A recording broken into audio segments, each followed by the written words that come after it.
Let's do this. Go ahead. It's All you right. who starts. That's true.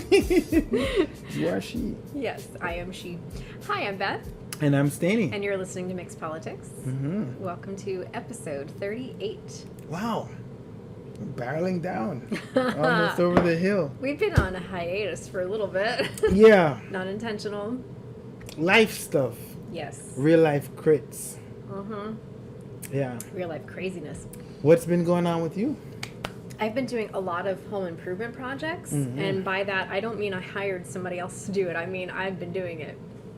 So lots of work. Installing new flooring, changing out ductwork in the attic, painting, changing fixtures, all of the good stuff. Wow. And that's been in between work and visiting family, and it's been a lot. It's been a lot. And then I have a field placement coming up pretty soon for school. So between work and school, I'm pretty much going to be holding 2 jobs for the next 10 weeks. Woohoo! I didn't know that. Yeah. Okay. Yeah. The next 10 weeks. Mm-hmm. So are we going to be able to do this sometime? We'll next make time? it work. Next 10 weeks sound like November.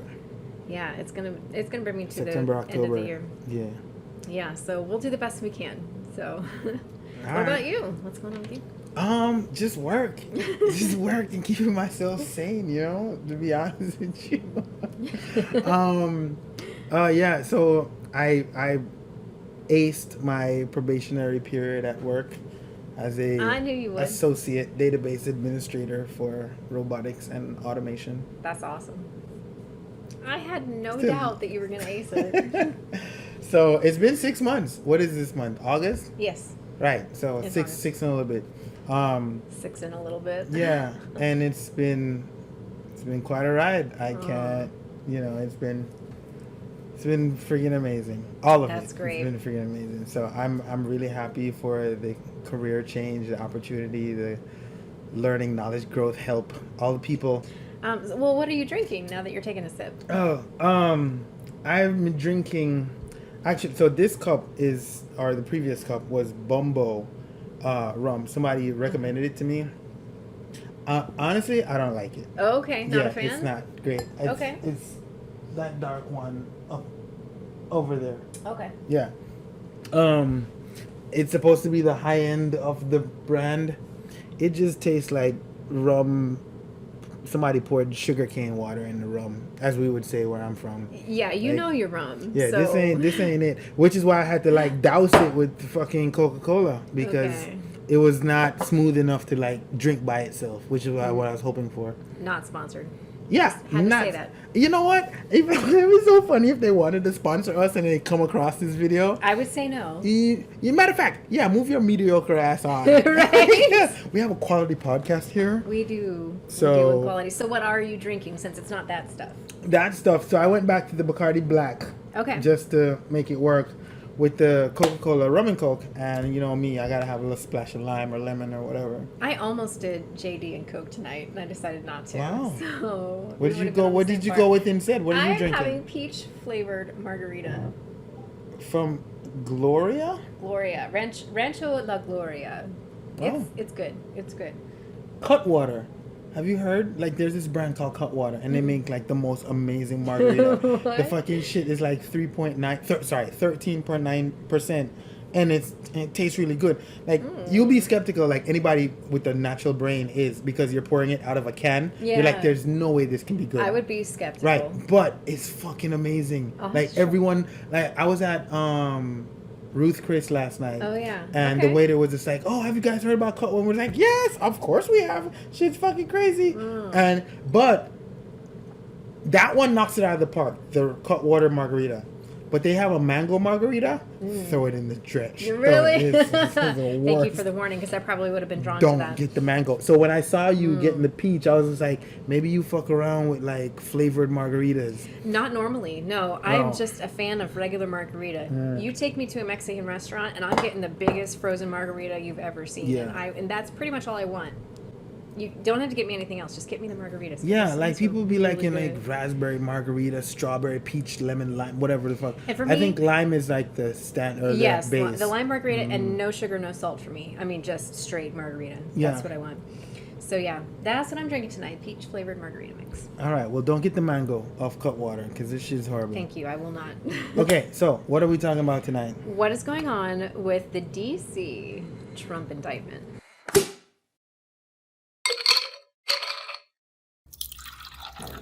Oh. What? I'm not wasted. Really not wasted. Okay. But I love how the fact that you had to like differentiate which indictment it is. This is indictment number 3. Where is it for? No, not yet. 4th is Georgia? Yes. Ah, The okay. 4th one's coming. I love. She was just like, this is. We're talking about the DC indictment specifically, not the Manhattan, not the South Florida. Right. Now, Okay. because I know some of you have been asking where we've been, and I love you. You know who you are. I love you that you reached out and say, hey, it's time to drop a podcast. I want to call names too, but all right. I go know, ahead. I know. Yeah. And thank you for your patience. We have really dealt with some scheduling issues. Mm-hmm. We had so many topics in mind, and there were a couple of times that we actually were trying to schedule an episode to talk about George Santos. I was about to say Yes. that lying ass motherfucker. to talk about some of the other things going on. There's been so much.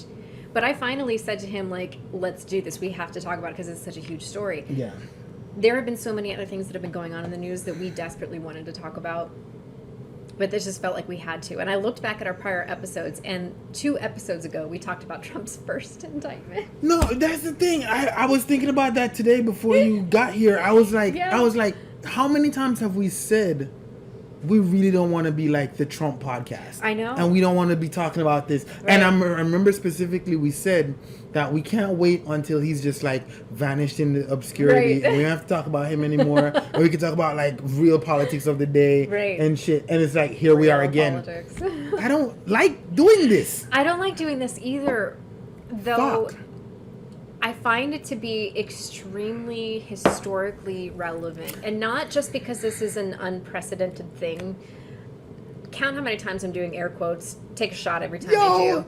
That word you just used, that's exactly what I said to my coworker Right. recently. I was just like, I'm going to get to tell my grandkids that I was alive when the first president got sent to prison. I know, right? That is if he gets sent to prison. I'm still not convinced. But it's not just it's the first time that an ex-president has ever been indicted before. Yeah. And now this is indictment number 3. Super, super unprecedented. Mm-hmm. It's the fact that this indictment is rooted so deeply in our history. Yeah, because it literally affects the Constitution. It or does. attacks the It does. It affects the Constitution. It attacks the Constitution. And there's so much that's embedded in the original Constitution plus amendments that have been made since then. We can't not talk about it because the constitutional conservatives that love the Constitution so much, I guarantee I fucking know the Constitution better than they do. So this is my opportunity to really check them on that and be Yeah. like, do you really know the Constitution? Because Like, have you read it? so we're going to talk about all that. All right. We're going to start with what's in the indictment. And if you've seen this podcast before, you know me. I read it. She's got papers, y'all. I got it, and I got notes. Where are your papers? Very good papers. I got the papers. So we're going to talk about what's in the indictment and what's not in the indictment first. So there are 4 counts of conspiracy. All of them are related to 18 USC. So it's the U.S. Code. And there are 4 different sections that it refers to. Well, technically 3, 2 of them being subsections. So it's U.S. Code 371, 18 U.S. Code 371, 1512K, 1512C, and 241. So what those mean are conspiracy to defraud the United States. The second count is conspiracy to obstruct an official proceeding. And this specifically says in 18 U.S.C. 1512, it says whoever conspires to commit the crime is subject to the same penalty as having actually committed the crime. And conspiracy in this indictment is like the basis of everything. Yes. Because you know what, I'm sorry to cut you, but like when everything was going down, January 6th, and then like right after, and then he started to explore all these things, I was just like, man, ain't no conspiracy. Like, this is just a bunch of fucking honky rednecks who are like, oh, we're here. And it's just like, yeah, he kind of like led you to this thing and kind of hyped you up and kind of set you off. And then Right. you went. And then, like, as the fucking investigations went on, it was just like, wait a second. This shit was not happenstance. It was This all was organized. clearly organized and Right. planned with different people at different levels on different days. Right. Like top level people, Yes. like chiefs of staff, like actual lawyers. I'm getting Like, to that. what the fuck? Yes. There's an actual conspiracy? Yes. There was a plan. So let me finish the first Go. point. Yeah. So count 3 is the obstruction of an attempt to obstruct an official proceeding. We're conducting an official meeting. In that code, it actually says the attempt to obstruct gets you 20 years in prison. And then count 4 is 18 U.S.C. 241, conspiracy against rights. And this is any right under the Constitution that someone is trying to obstruct. And this one is the Is it- right to vote. Yes, exactly. The right for votes to actually be honored, not just counted, but Yeah. certified. So to your point, when I saw January 6th happen, initially I did think that it was just a bunch of people Like random. Right. However, I didn't fully believe it was just that they did that because they felt like it. When I heard Trump's speech that day, he was saying things that I knew were not true. And this is because I'm a nerd and I have been watching elections since 2000. Oh yeah, I remember that. Oh, we were at school. So if anybody has seen the election of 2000, you kind of already know Is that Bush the Gore? process. That's Bush v. Gore. You kind of already know the process because the process was tested back then. So Yeah. when Trump was giving his speech on January 6th, saying the vice president has the right to decertify or to send it back to the states, I was like, that's fucking bullshit. Yeah. So at that point, I already kind of figured that there was something else That's bigger that's than the just... thing. I'm sorry I didn't pick it up at the time, much like most of the American public.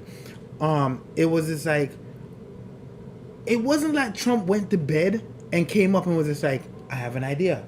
Trump can not Trump. Pence can decertify the fucking election. Nope. Aha! And here's what we should do, and this is what we should do, and I'm gonna go talk to people, and then they'll go make sure it happened. No. Somebody came to this motherfucker and said, hey, by the way, I have an idea. there's a loophole. Right. And there's not a loophole. And there's not. There is not a loophole. Why? You want me to tell him why? Or you? I still have to finish making my Do my your first thing. point. Okay. So let me ride with this for a couple minutes before you interject again. Okay? Get it, girl. All right. So what it does include, in addition to just naming the 4 counts, it includes the plans that were made in consultation with others, and Trump himself at times was choosing the plans, next steps. He was given opportunities to make a decision of, ooh, I like that, Yeah. rather than that. Let's go with this. Let's go with this. Right. He planned to weaponize the Department of Justice to falsely claimed that the Department of Justice had found fraud, even though they had not, hoping that it would convince a couple of the states to submit 2 slates of electors. There were also quotes from contemporaneous notes, transcripts of phone calls, social media posts by Trump himself, on-camera speeches by Trump himself, and sworn testimony of people who worked for Trump in various positions. And we're talking about the Vice President, Attorney General, Director of National Intelligence, Department of Homeland Security, senior White House attorneys, and senior staffers. Those people were all chosen by Trump. Mr. I have the best people. Yep. These notes also showed the contemporaneous notes that were taken and the testimony by people showed that they did not have any evidence that the election was fraudulent or stolen. The co-conspirators forged documents and misled sworn testimony of others to create false slates of electors. They attempted to file a bad faith petition of certiorari to the Supreme Court to make their scheme appear plausible. Not only plausible, but legitimate. Because if it gets to the Supreme Court, the American public in general will believe like, oh, this is a serious thing. They didn't even need it to get to the Supreme Court. That's the thing. It was in bad faith because co-conspirator number 1 said, let's just file a petition of certiorari with the Supreme Court because then that will give it legitimacy. We don't need the Supreme Court to take it up. We'll just say it was filed. Well, I know you're going to get Yeah, co-conspirator number 1. You know what? If I don't know how to do this, but I kind of want to make like a raffle where like if our viewers or listeners could guess who co-conspirator number 1 is without Googling, then I just fucking send them a goddamn sweatshirt. Right. The first one to put a comment on YouTube below, and we will match the timestamps. Yes. Yes. Okay. So anyways, they attempted to file a bad faith petition of certiorari with the Supreme Court just to make it appear plausible. Not that it had to be plausible. And here's the thing. Trump signed his name to an affirmation in a lawsuit against the state of Georgia, knowing, when he signed this, knowing that the things he was affirming about election irregularities was inaccurate. Absolutely. This is all included in the indictment. And they know. There was a breakdown state by state of what schemes were plotted to create the appearance of different states of electors, or that states wanted to redo their electoral count. Just the appearance, but not any actuality, so that they could subvert the Electoral Count Act of 1887. And I will talk later about that act more in depth because it's extremely important. Oh, yeah. There was a deep conspiracy between Trump and 6 co-conspirators to violate To be honest, I love how they keep doing this number 6, like it's for real. And I saw a Politico article where there were like 12. It's not there's 6 major ones, but then they had like staffers and like individual important people. Yes. Because not named in this indictment are the co-conspirators. They are referenced, but not named as co-conspirators. People who work in the legislature. Yeah. So, yes. Anyways, there is a conspiracy between Trump and the 6 co-conspirators to violate Article 1, Section 4 of the Constitution. Let me read that because, again, I know the Constitution better than the constitutional conservatives, so I'm going to read it directly from my book that I have at my desk every day. Article 1, Section 4 says, "The times, places, and manner of holding elections for senators and representatives shall be prescribed in each state." Sorry, continue. "In each state by the legislature thereof. But Congress may at any time, by law, make or alter such regulations except as to the places of choosing senators." So this says, in the original version of the Constitution, we're not talking about an amendment, the original one written by the Founding Fathers, it says, the states get to run their elections as they see fit. Because they're sovereign states, right? Yeah. So Trump and the co-conspirators were trying to subvert that and say, fuck the states, fuck their sovereign laws, the executive branch is going to take over, and we're going to choose the electors for them, and the electors we choose just so happen to benefit the executive branch. Yeah. So we get to stay in power. At the time, because I'd like to remind the American people that on January 6th, the president of the United States was Donald J. Trump. Yes, Donald J. Trump. So some people like to forget, like, because we just like rolled into 2020 or whatever, that it was just like, now there's a new president. No, the new president gets inaugurated on January 20th. Yeah. So 14 days later. Yes, exactly. So that was all in the indictment. Everything I just read off was in the indictment. What's not in the indictment is that freedom of speech is criminalized. It actually says the very opposite.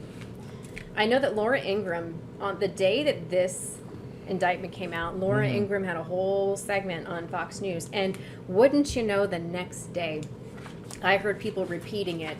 Actually, even that night, I heard people repeating it on TikTok, and I started calling their bullshit. Like, yeah, I saw that segment too. I know you watch Fox News. Let's see. Page 2 says the defendant, being Donald Trump, had a right, like every American, to speak publicly about the election and even to claim falsely that there had been outcome determinative fraud during the election and that he had won. It says there he has the right to do that. This indictment is not about what he said. Not entirely. It starts with what he did. What he did every step of the way from the election day, the things he did up until January 6th.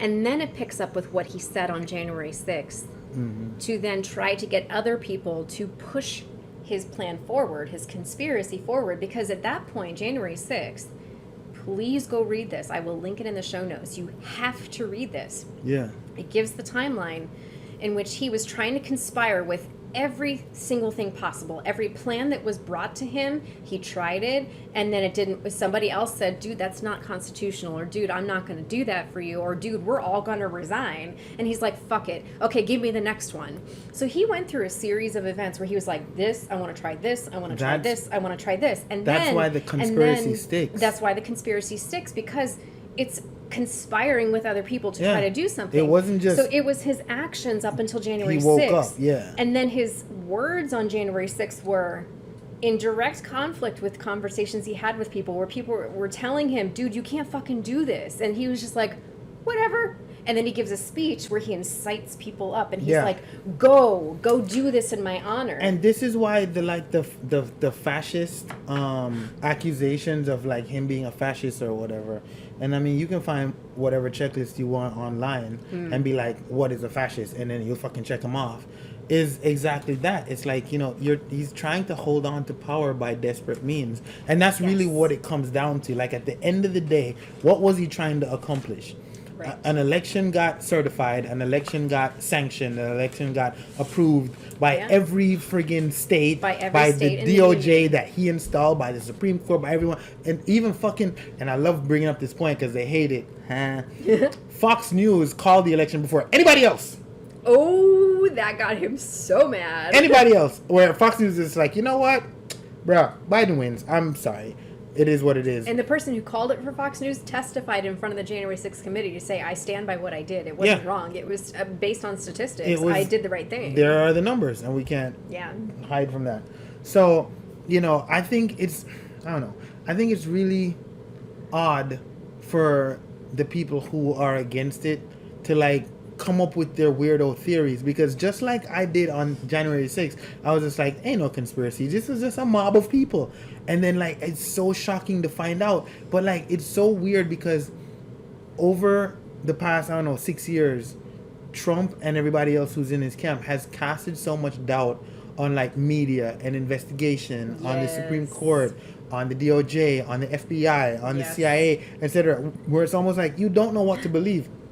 But I want you people to understand, there are still career people in these organizations that believe in the tenets of these organizations, that believe in justice and what is right, and to a certain extent what is legal current day, right? You know, and they want to do a good job, and they don't want to be in the history book as, you know, some piece of shit who didn't uphold the Constitution, who sold out the Constitution, who sold out the government, who sold out the country. Like, these are people, normal people like me and you, but have a lot of responsibility, not just to, like, the country, but their individual family and friends and colleagues and people they went to college with and whatever. And just like, you know, you've been in this position, whether it's Jack Smith or, you know, Mueller or whatever, who's taken their career goddamn seriously. Like, and it's so weird when I hear the talking points and they're just like, oh, they're just against Trump and whatever. It's like,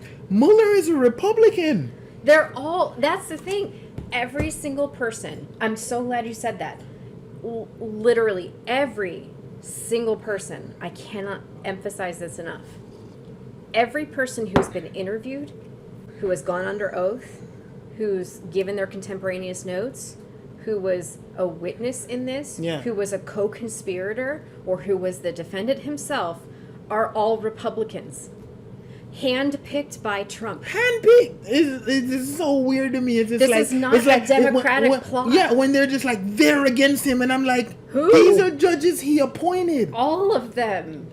61 times this election fraud and not this election all of those whatever. Judges, but a good portion of them. No, but even the ones who were, there was not one judge, whether Democrat or Republican or appointed by a Democrat or a Republican or whatever, who said, oh, you know, you have a case here. Right. 61. How much do you want? I know. There is just the numbers are astounding. It's a 100%. 61 cases. Yes. All 61 thrown out. Yes, they've all been thrown out. Not only, and here's what they'll say is, well, because of standing. Not all of those were thrown out because of standing. But again, read the indictment, because if you want to understand what's coming down the I guess what's going to happen in this case, what's going to be presented at trial in front of a jury? There is a quote from Rudy Giuliani that was based on information that was given to Jack Smith and to the grand jury. They're not going to just use hearsay. There's actual evidence to back this up, either text messages or contemporaneous notes from somebody who was under oath. Rudy Giuliani admitted that they do not have evidence for any of this. They just have a lot of theories. So all of this is based on people just throwing this shit out there and saying, we're just going to see what sticks on the wall. I don't know if this is one of your points or maybe one of mine. I don't know. I'm kind of slush right now, but I'm not wasted. Don't worry. But I remember it was it was Giuliani himself who said the same thing that you said. We were just like, we don't have any evidence. We have suspicion. I will find the page. Yeah. Continue talking, but I will find the page. And the weird thing about it is, I want people to understand that Rudy Giuliani is a licensed lawyer, a popular lawyer. Matter of fact, if I'm not mistaken, didn't he take down John Gotti? Wasn't that him? I don't recall if it was him. Okay, good. I have Google. I was going to say, yeah. So on page 10 of the indictment, linked below for you in the show notes. On December 1st, co-conspirator 1 met with Arizona House Speaker. When the Arizona House Speaker again asked co-conspirator 1 for evidence of the outcome determinative election fraud, he and Trump had been claiming, co-conspirator 1 responded with the words to the effect of, "We don't have evidence, but we have lots of theories." That is exactly the quote. I'm sorry. It's on page 10. This is mixed politics. We drink drinks over here. So listen. No, Rudy Giuliani is the lawyer who took down John Gotti. So I don't want y'all to act like Giuliani is just some like weirdo nutcase and has no fucking brain. Like, he went to a prestigious fucking law school and he was at one point the most popular lawyer in the United States of America. Right. Not just New York. Yeah. And then he became the mayor of New York. Right. And saved the country from 9/11 and rebel. He was there during 9/11. He's not an idiot. And that's the thing, is like, I don't know if he's gotten old and it's like, okay, well now he's senile or whatever. But like, Giuliani is capable. And more than capable. Was capable. But more than capable, 100% knowledgeable. Yes, absolutely. So when he makes a statement like that, yeah, I know. When the right-hand man of Trump says, we don't have any evidence. But we have, and I know that we don't have any evidence. And I know that while I'm making the statement, I can't lie about having any evidence. But I'm going to pack that up and say we have many theories. Yeah. He knows exactly what he's doing, and that's one of the steps in this conspiracy. Yes. You have a trusted person who is willing to tell the general public that I have no evidence, but don't listen to that, because what we do have are theories. Yes. And that's why, back to your point about a lot of these people are taking their careers seriously, because these documents are not perfect. The Constitution, the founding documents are not perfect. But when in doubt, this is what saves your ass in court. Oh, yeah. And those people know that. Now, Giuliani... I've literally quoted the Constitution to a cop who pulled me over before. No, seriously, the Fifth Amendment to the Constitution. It works. You know what? I'm not even going to... I'll tell you very quickly, because it won't take long. He wanted me to roll my windows up so he could use the fucking little thing to test the darkness of my tint. So he was just like, can you roll your windows up, whatever? And I was like, no, I won't. And he was just like, well, why not? Like, you have to. I'm telling you, dudes. And I'm like, well, no, the Fifth Amendment of the United States claims that I do not have to assist you in finding evidence to incriminate me. And he was just like, oh.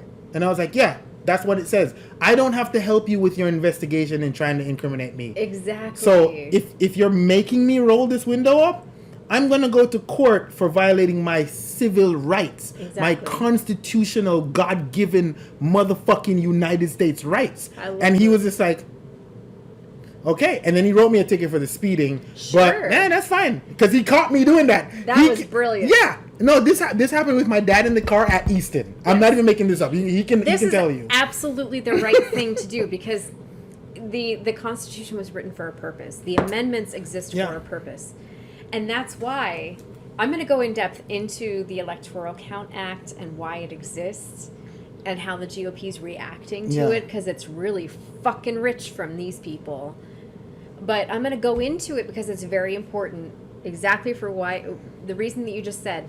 These amendments to the Constitution and the original Constitution exist for a reason. Some good, some bad. But they exist for a reason. And we're going to talk about it.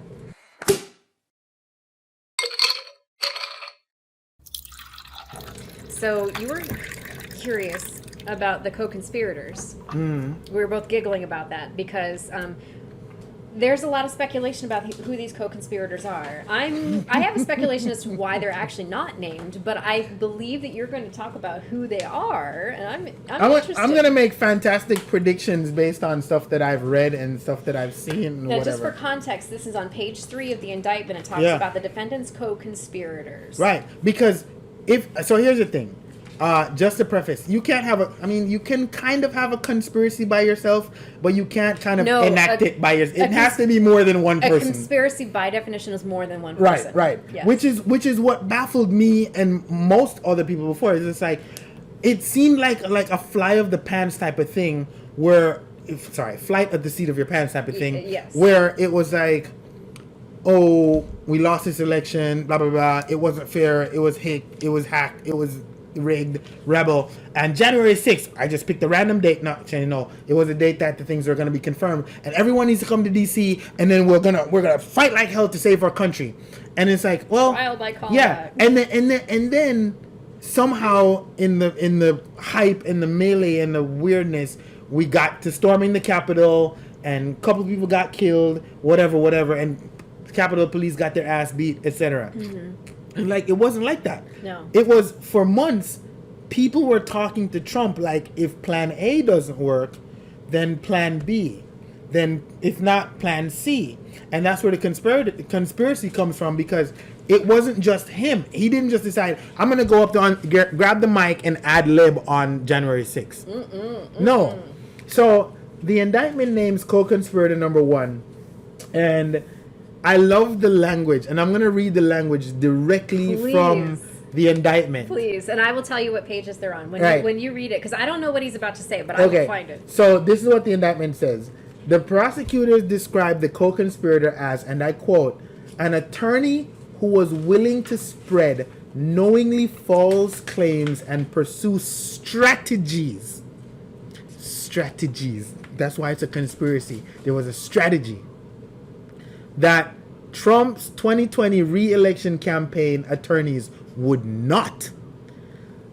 I don't want to repeat that because you can just rewind it if you want. It's on page 3 of the indictment. It says that this single attorney, is willing to go above and beyond what actual Trump's campaign attorneys was just like, nah, we're not fucking touching that because we went to law school and we've been in front of judges and that shit ain't gonna fly. Right. So I'm out. And then there was this one guy who was just like, hey, but I'm in. And you gotta ask why. What was in it for him? The question, and that was so cool. Shout out to Andrew Plute, that's my coworker. He was just like, Trump has to have something on this guy. Oh, because everyone else is just like, fuck that, I'm not doing it. I'm out. And then he was just like, I'm in 100%. Yeah. Call me Skipper.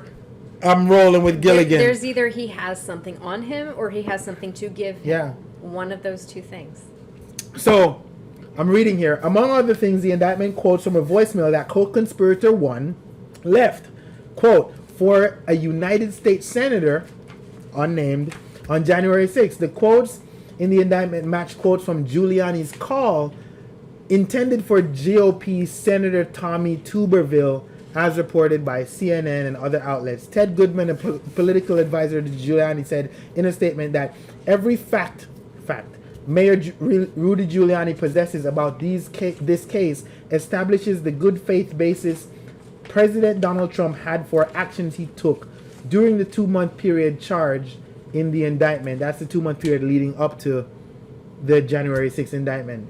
So let me adding pause- that the indictment eviscerates the First Amendment. Absolutely. And just to add context to that, page 41 is where you see reference to that voicemail. It actually gives a timeline of it on Yeah. January 6th. So it's not hard to guess who co-conspirator 1 is. And I don't know if they're going to do like a RICO type situation where there's like a fucking bunch of them that get indicted and thrown in jail.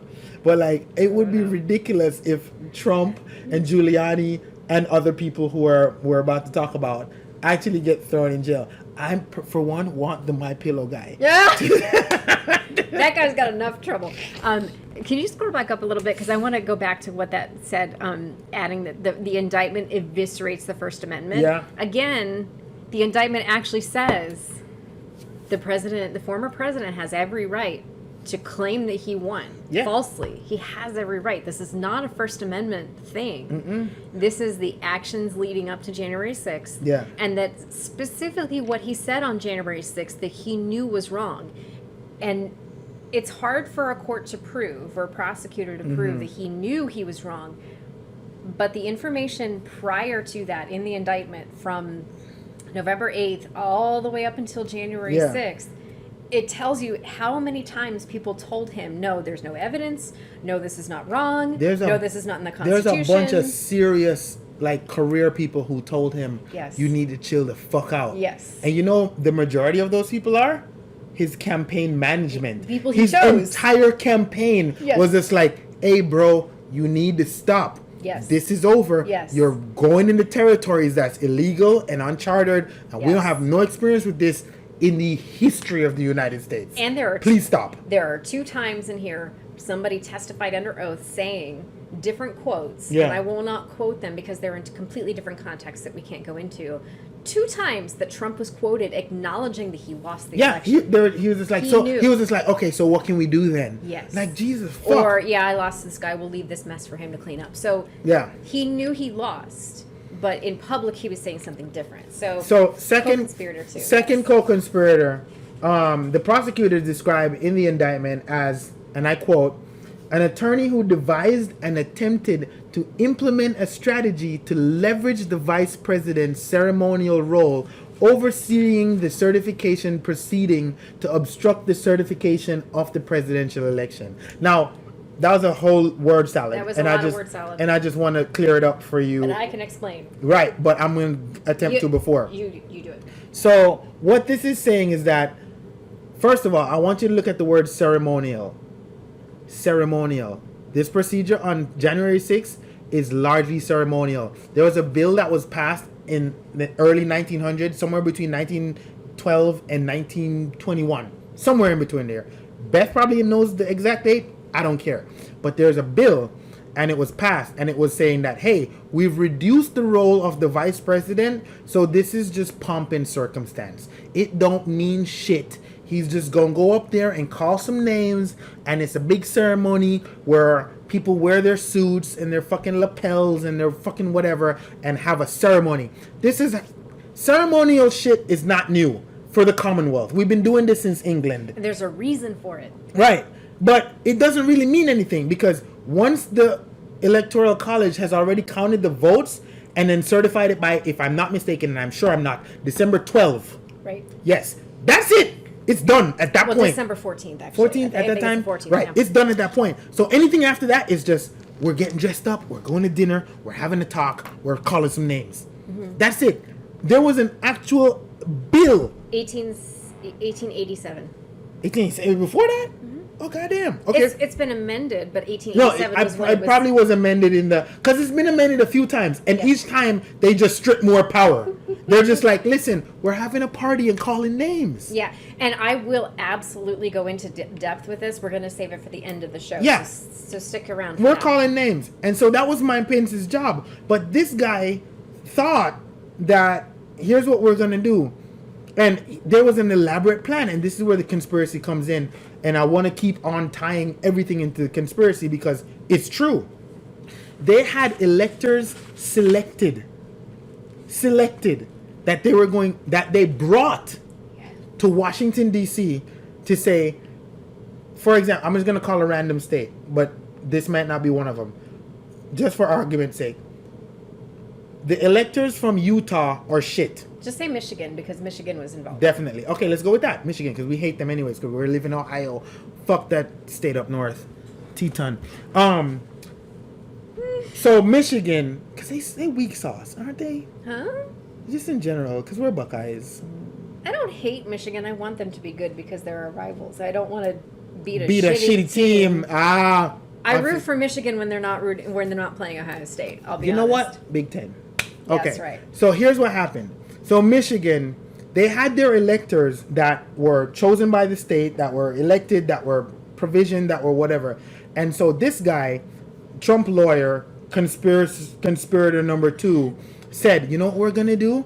We're going to send other, not the ones that were sanctioned by the state. We're going to send other electors from Michigan to come into this ceremonial activity and say, hey, we are the real electors. Now, you might look at that and be like, okay, well, that's not a big fucking deal. All they're going to do is just look at those guys and be like, hey, bro, who the fuck are you? Get the fuck out. You're not real. Clearly, we need to talk to these guys. Right. But that wasn't the plan. No. The plan was for them to send those random electors that favored Trump, that wanted Trump to be president or whatever, to go into the Congress and say, hey, we're the real electors. And then it was going to cause a conflict because people couldn't now decide, are those the real electors or are these the real electors? And then it would throw a wrench, literally, into the ceremonial as fuck process. And then senators would now start to get up one by one and be like, well, we don't know who is who, so we can't certify this election until we figure out who is who, which is going to take a longer time and cause chaos. And then people are going to lose faith in the electoral system. Yes. And then it's going to be shit. Yes. That was literally their first conspiracy. That absolutely. We're going to confuse the fuck out of not just Congress, but the American public at large, for people to be like, well, then what about those guys? Mm-hmm. But no, then who's real? Is it those guys over there or these guys over here? Okay, well, then we can't trust this. We need to start over. We need to figure it out. We need to fix something. And there was no reason for them to have done this in the first place. And so this was the plan that was orchestrated by co-conspirator number 2 to create mass confusion, not just confusion, mass confusion for the American public and the Congress to lose faith in what we're doing, so that they could be like, okay, well, then everything needs to be thrown out because we can't figure this out. Right. However, there were systems in place. You can't just show up with random electors. Right. You have to have credentials. Yes. Pretty much like if you were a press secretary or a press fucking journalist and you showed up at concert, you'd have to have a badge that says, hey, I work for BBC. That's right. Let's scan this and verify or whatever. And so that's what happened. We're 45 minutes and we're only I know. on the second This is fucking part. fucking crazy. All right. So this is what happened. Now, the Trump lawyer that came up with this stupid as fuck idea that they tried to implement, his name is John Eastman. And that's a popular name. You probably heard it before. Oh, it's been said before. Yes. Everyone was all over that. Yes. Right. Number 3, Trump's former attorney. Now, this person you've known for a while, but I'll tell you what the prosecutors wrote. They said, as an attorney whose unfounded claims of election fraud, privately acknowledged to others, sounded crazy, they also say Trump, quote, embraced and publicly amplified this person's disinformation. Now, before I tell you who this person is, they went as far as going on TV multiple times, specifically Fox News. Oh, yeah. And what came out in the Fox News deposition where they had to pay like 700 and something, was it million or billion? It was million. Oh, $787 million. Million, right, for spreading false information. In that information came out that Tucker Carlson himself, while he worked for the Fox News network, said, I don't want to have this stupid bitch on our show because she keeps talking all this fucking crap and she has no evidence. Unless she provides goddamn evidence of what she's talking about, I'm not having her on my show for the third time. Right. Even Hannity was just like, if she does come on my show because you guys put her on my show, I'm going to ask her, where's the fucking proof? Because it's been 2 weeks and we've had no fucking proof. Right, right. You know who this is. Oh, yeah. This is our hometown hero, our favorite of all time. You know, our fucking WNBA women's national men's team or women's team winner of all trophies and golden boots or whatever. Sidney Powell. Sidney fucking Powell. And I'm sure you remember her being on everywhere saying that she had so many ridiculous arguments that like the Dominion voting systems changed the vote and whatever, and that was what led to the lawsuit. Right. With that was whatever. Definitely a huge part of the lawsuit. Now, fourth on the list is co-conspirator, work for the Justice Department, and this is a person who attempted, and I quote, attempted to use the Justice Department to open sham election crime investigations and influence state legislature with knowingly false claims of election fraud. Now, what this person wanted to do was send out a memo saying that, hey, not that we know for a fact that there's election fraud, but there are some, and I'm quoting him, there are some irregularities that have caused us to be suspicious. And that's the whole premise of the conspiracy, to create doubt in our election system. Exactly. When the Trump DOJ immediately said after the election, this is the most ironclad, safest, most bulletproof election we've ever had in the history of America. Yes. So at the time when William Barr stepped down, because he was just like, this is fucking bullshit, I supported Trump, I put my neck on the line for him, and this is fucking bullshit, and I'm done, and I can't deal with this anymore. Mm-hmm. Trump had to find a new acting director for the DOJ. And so they decided they're going to put someone in. Mm-hmm. And everyone at the DOJ decided, if you put this motherfucking guy in, we're quitting. And that is it starts on page 27 of the indictment, just for reference, where it talks about how Trump attempted to use this particular person to write a false letter. Yeah, that letter as the acting saying that we Attorney have General, attempting to influence these states to replace the electors with Trump electors. Yeah. And he violated a Justice Department policy that says you don't meet with the White House, whoever's the president. You don't go to the White House to meet with the president without notifying others in the Department of Justice for, just to have receipts, basically. He met without filing those documents. And so several times he was told, this person was told, do not have any more contacts with Trump unless you have told us that you're meeting with him ahead of time. And the very next day he met with him again. And then he was told, dude, we told you not to meet with him.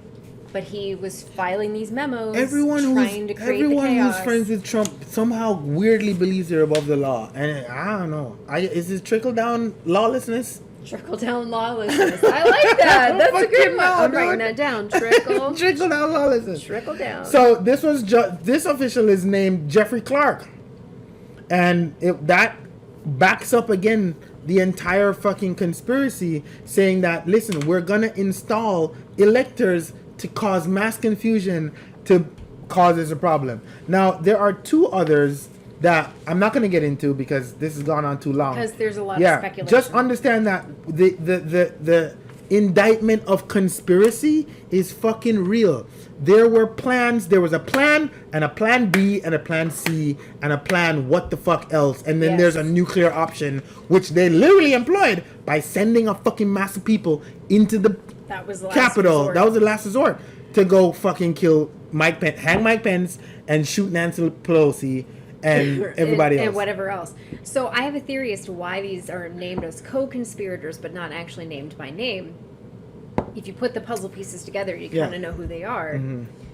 I believe that the reason that they are not actually named in here is because Jack Smith learned a little bit from the Florida indictment, the second indictment, where Donald Trump and Walt Nauta were both named in the same indictment. Walt Nauta had some trouble finding an attorney, which delayed I remember the process. Because nobody wants this fucking nobody dog wants shit to case. represent it. What? So Jack Smith, who is the prosecutor in this case, wants a speedy trial. Isn't it interesting that Trump's trying to delay this trial? No, I don't want to have it. Well, if you're innocent, you should want to get this over as fast as possible. Mm-hmm. The prosecutor's like, let's go. He, I believe, learned a little bit from how things went in Florida, where he's just like, I'm not naming names because those are going to be done separately. Some of the conservatives and GOP have picked up on this whole thing where in the indictment it says, regarding the co-conspirators, that the investigation continues. And some people on Fox News have latched onto that and said, oh, look, he even says he's not done investigating. No. He's done investigating Trump and Trump's part in this. That's why the indictment is here. And he took it to the grand jury and he got the indictment. I think the investigation continues for the co-conspirators because he's going to file those indictments separately because he does not want to delay Trump at all. Who's going to represent Rudy Giuliani? Who's going to represent Jeffrey Clark? You know what I want more than anything in my life? You know delay. what? No, I wouldn't say more than anything in my life, but close to the most things that I want in my life. You know what I want? What? I want Rudy Giuliani to represent himself. That's what I want. That would be hysterical. I would. When that trial starts, I'm taking off work. Oh, yeah. Fuck it. Do you think he's going to have hair dry dripping down his face? I don't know what it is. But I just want him to get up and I want to hear him say like iconic phrases in court. Like, Your Honor, if it pleases the court. And I want the judge to be like, it does not. Yeah. It does not please the court at all. Right. Sit your bitch ass down. So that's why I believe that these co-conspirators are not named, is because no delays needed in this. Yeah. They're going after making sure that Trump is held accountable for this. Man. And they're not going to muddy it up with other people's names in here that could potentially delay it because they can't find counsel. So now this is completely on the fly, and I know I can do this because Beth is one of my best friends. But looking at the time that we have left, do you want to do a double episode? Oh, hell yeah. I knew it. Let's just keep going. No, let's not. Let's wrap this one up and start with fucking 3. Let's wrap this one up because we touched the indictment and we touched the people who are also in the indictment. Yeah. So let's just have a part 1 and a part 2 of Trump's indictment, and we're all going to do it in one night. We're going to pour some more drinks. We're going to have a good time. Yeah, let's How do about it. that? And just for reference, we have 6 talking points. We've only gotten through the first 2. Jesus Christ. I'm excited. So we're not putting this on Patreon. We're going to do a part 2. But for those of you who listen to us on your commute and stuff, we don't want it to be a 2-hour episode. So this is going to be part 1 of Trump's indictment. Yes. And then we're going to roll right into part 2 of Trump's indictment. Maybe a day, maybe a couple of days later. Yeah. You know, it's a lot of work to process and edit these videos and podcasts for you. But I think that's the best idea. Definitely, I agree. We definitely underestimated how much there is to There's discuss. so much to say. Yeah. And plus, we haven't seen each other in forever, so it's like yeah, we haven't. That's It's part been a of it couple too. of months. That's true. Yeah. All right. So here's what we're gonna do. Beth, tell these people how they can reach us. You can reach us anywhere where you can listen to podcasts, and you can reach us on all of the social media accounts. We have Facebook, we have Twitter, we actually have a Twitch account that we haven't done in a while because we need to do a live stream. We need to do live stream. I'm a fan. We're on Instagram, and we also have a TikTok. So you can find us on all the social medias. And we also have a Patreon. He's going to tell you about that. All right. So patreon.com/mixedpolitics is where you can go and you can find a bunch of stuff that may suit you and your life and your livelihood to support us, and then we will give back to you.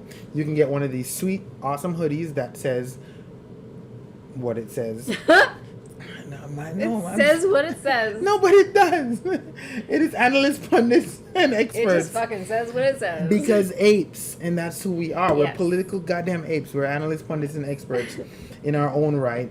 And you have other things there, like having dinner with us, being a part of the show, coming to bartend for us.